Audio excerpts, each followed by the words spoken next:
ሓንቲ ጓል ፍቅሪ ክሕዛተሉ ብተደጋጋሚ እትጋገዮ ጌጋንዮ ሓንቲ ጓል ፍቅሪ ምስ ዝሓዛ ወዲ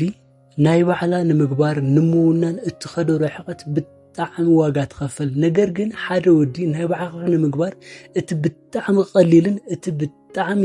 ጻዕረ ዘይሓትት ሲምፕል ዝኾነ ናይ ኣእምሮ ጨዋታ ዝኾነ ኣነ ክነግረክ እየ ሰላም ክቡራት ተኸታተልተይ لمعنت لهم تلمود لفقراوي هو تخن كتكم يلا لحسب هو حساب حيزل خن متينيو እዚ ቪዲዮ ዝክ ሳምወ ዳታ በመከታተል ካዝ ቪዲዮ ተረብሕት ልክትኾና ግብዣዩ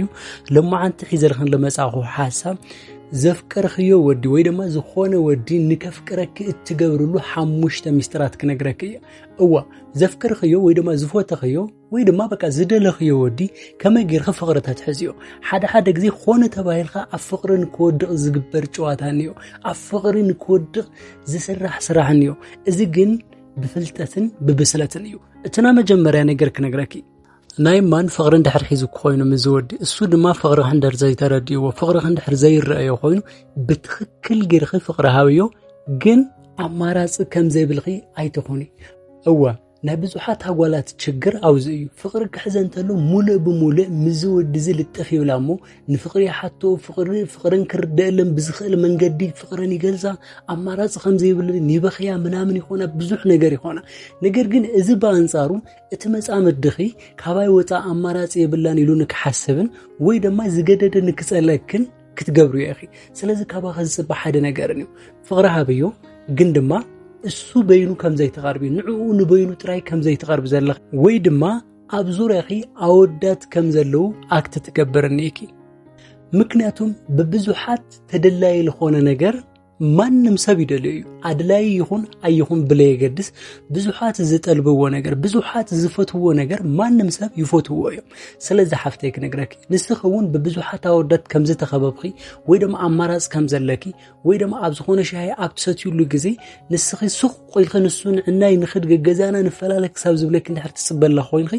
ኣብ ፍቅሪ ምስራሕ ወይ ድማ ፍቅሪ ኣማሃብ ብጣዕሚ ትጋገለኽ ማለት እዩ እዚ እትና መጀመርያ እዩ እቲ መበል ካልኣይ ለለ ኣይ ትተሃላለኽዮ ናመጀመርያ ወይ ድማ ፍቅሪ ዘይብሉ ሰብ ፍቅሪ ዘይሓዞ ወዲን ፍቅርን ክሕዞ ኣብ ትገብርሉ ጻዕሪ ህልክ እንድሕር ተእትውዮ ኮይንኺ ፍቅሪ ካብ መሓስ ብላሕሊ ዝኾነ ሽጣራ ክሽጥረልክ ይኽእል ወይ ድማ ዝኾነ ተጠቂሙ ላሽ ክብለክ ይኽእል ተጠቂሙ ክገድፈክ ይኽእል ስለዚ ሓፍተይ ክነግረኪ ኣብ ህልኸይ ተእትዩ ቀስ ኣቢልኺ ምቹ ባይታ ፍጠሩ ቀስ እናበልኺ ንሱ ምሳኺ ምዃኑ በቃ ደስ ዝብል ግዜ ንክሕልፍ ወይ ድማ ደስተኛ ንክኾን ብናይ ባዕልኻ መንገዲ ተጣበብሉ እዚ ክትገብር ተለኺ ስምዒቱ ዝተጎዳ ኣብ ዝመሰለው ግዜ ወይ ኣብ ዝጸገሞ ግዜ ወይ ድማ ደስተኛ ንምዃን ክሙክር ኣብ ዝሓስቦ ግዜ ዋና ኣማራጺት ንዓኺ ገይሩ ክሓስብ ይኽእል እዩ ስለዚ ስልካብ ትደዋወሉሉ ግዜ ብኣካል ኣብ ትራኸቡሉ ግዜ ወይ ድማ ቻት ኣብ ልትገብሩሉ ግዜ በቃ ንስኺ ኮንፈርት ዞን ኾኒ በቃ ደስ ባህሊ ቴክስታት መጽሐፍ ልመዲ ደስ ባህሊ ወግዕታት መፍጣር ልመዲ ጽዋት ምዝራብ ምስሓቅ በቃ ቦልድ ልገብሩኺ ደስ ባህሊት ጓልና ምዃን ሓላፊነት ብደንብ ጌርካ ተዋጽዮ እዘልምድዮ ኣብዚ ግዜ ንሱ ሓደ ወርሒ ወይ ክልተ ወርሒ ምሳኽ ምስ ዘለመደሰብ ፍቅርን ክሕዞ ምግባር ብጣዕሚ ቀሊል እዩ ዝኸውን ስለዚ እዚ ኮንፈርት ዞን መፍጣር ወይ ድማ ህልኽ ከይተኣታተኺ ስሙዝሊ ምሳኽ ዘለዎ ርክብ ቆንጆ ንክኾን ምግባር ዓውይ ንፍቅርኺ ኣስተዋጽኦ ኣለዎ ስለዚ እቲ መበል ካልኣይ እዩ እቲ መበል ሳልሳይ ድማ ኣባኺ ጥራይ ክረኽቦ ዝኽእል ዝኾነ ነገር ይሃልኺ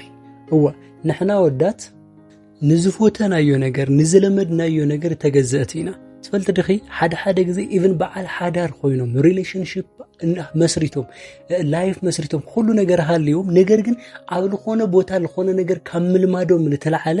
ካብ ሓዳሮም ካብ ሪሌሽኖም ተፈናቒሎም ላብ ልኾነ ኻሊእ ዓለም ያትዩ እዚ ነገር እዚ ሓፍተይ ክነግረኪ ናይ ምልማድ ፓወር ወይ ድማ ናይ ምልማድ ሓይሊ ክንድምንታይ ምዃኑ ንክትፈልጥ እየ ልነግረክ ኣለኹ እዚ ብልግና ጥራይ ኣይኮነይ ማንም ሰብ እንድሕር ተፈቲኑ ኩሉ ሰብ ክሓልፍ እዩ ማለት ኣይኮነይ ስለዚ ክነግረኪ ሓደ ሰብ ናብ ባዕልኺ ንምግባር ሓደ ሰብ ንመጻምድኺ ንምግባር ፍቅርን ክሕዞ እንድሕር ትደሊ ኮይንኺ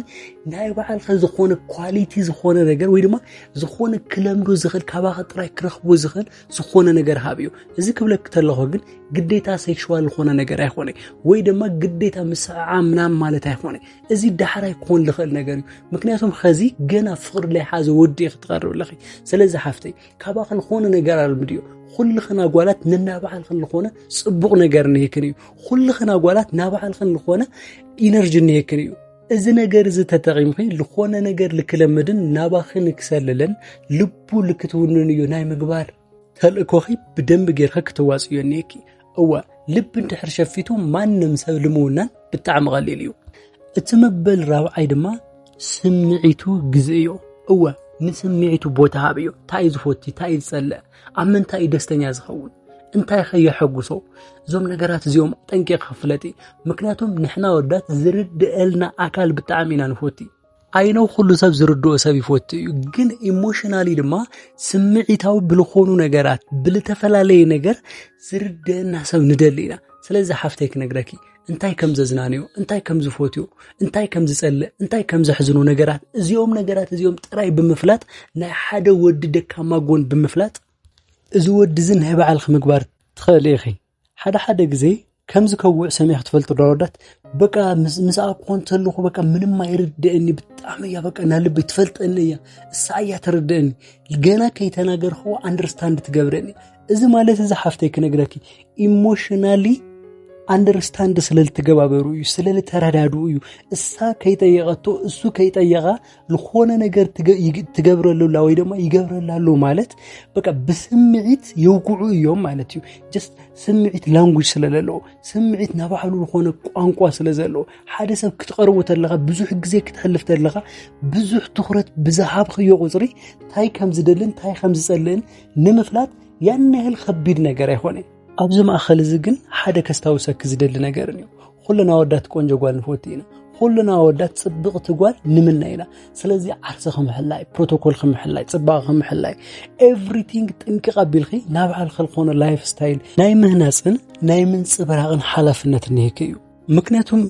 ፍቕሪ ኩል ግዜ ክነግረኪ እስኺ ፍቕሪ ክሕዘክ ተሎ በአንጻሩ ተወዳዳሪት ዝኾነት ጓል ንህያ ስለዚ እስኺ በሊጽ ክትግነየሉ መንገዲ ብልኾነ ይኹን አጋጣሚ ትጥቀምኒኪ ስለዚ ሓፍተይ ንቕሒ ናይ መወዳታና ተዓውይ ነገር ለክነግረኪ ሚስጥራዊ ትኹኒ ኩሉ ነገር ዝኽዝኽ ኣቢልኻ ኣይትናገሪ ትፈልጥዮ ወይ ደግሞ ፐርሰናሊቲ ማንነት ኩሉ ነገር ነጊርኽዮ ነይኺ ማለት እዚ ወዲ እዚ ምንም ነገር ባዕሉ ኤክሳይትመንት ሃልይዎን ካባኸ ልክፈልጥ ልገብሮ ነገር የለይ ማለት እዩ ስለዚ ተቀርብዮ ተለኽ ብዛዕባው ጥራይ አውግዕ ብዛዕባው ጥራይ አጀንዳ ግበሪ ብዛዕባኸ ኮንተሉ ባዕሉ ክሳብ ዝሓተኪ ባዕሉ ክሳብ ዝጥይቀኪ ሱቅ በሊ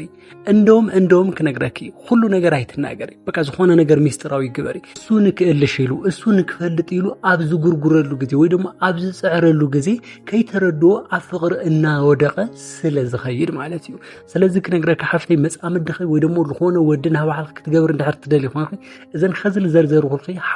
መሰረታዊ ለኾኑ ነገራት